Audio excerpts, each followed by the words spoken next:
માનનીય અમિતભાઈ શાહ સાહેબનું એક જ વિઝન છે, સહકારથી સમૃદ્ધિના ભાગરૂપે દરેક ઘરનો એક માણસ આર્થિક રીતના સહકારી પ્રવૃત્તિ સાથે જોડાઈ અને આર્થિક રીતના સમૃદ્ધ થાય. આમાંથી કેટલાને એવી ખબર છે કે 0 રેટ ઓફ ઇન્ટરેસ્ટથી ખેડૂતોને અને પશુપાલકોને લોન મળે છે? તમને એટલી ખબર હશે કે ગામની અંદર NBFC એટલે કે નોન બેન્કિંગ ફાઇનાન્સ કંપનીઓ 30,000 રૂપિયા મહિલાઓને ધિરાણ આપે છે અને એનું વ્યાજ 39% થાય. પરંતુ આ વિષયની અંદર જ્યારે 0 રેટ ઓફ ઇન્ટરેસ્ટથી લોકોને આત્મનિર્ભર થવાની જ્યારે વાત છે તો આપણે એ પણ જોવું પડશે કે આ લોન આપણને શા માટે મળવા પાત્ર છે, કેમ મળે છે.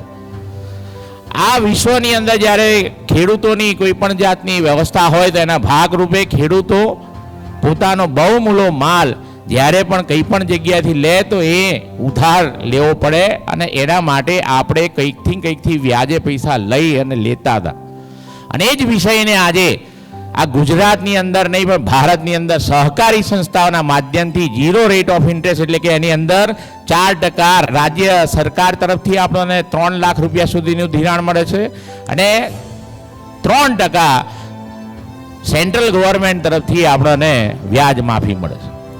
અને આ જ વિષયને લઈ અને આત્મનિર્ભર તરફ આપણે જ્યારે જઈએ છીએ ત્યારે પશુપાલકોને પણ આ જ સરકાર દ્વારા પહેલાં તો જમીન ધારકો જે હોય એને 3 લાખ રૂપિયા સુધીની લોન મળતી હતી. આ બજેટની અંદર 5 લાખ રૂપિયા સુધીની લોન કરી છે, પરંતુ એનું પ્લેટફોર્મ તૈયાર થઈ રહ્યું છે. લગભગ ડિસેમ્બર સુધીમાં જે લોકોને 3 લાખ રૂપિયા સુધીની લોન મળી છે એમને 5 લાખ રૂપિયા સુધીની વગર વ્યાજની લોન આ સરકાર દ્વારા મળશે.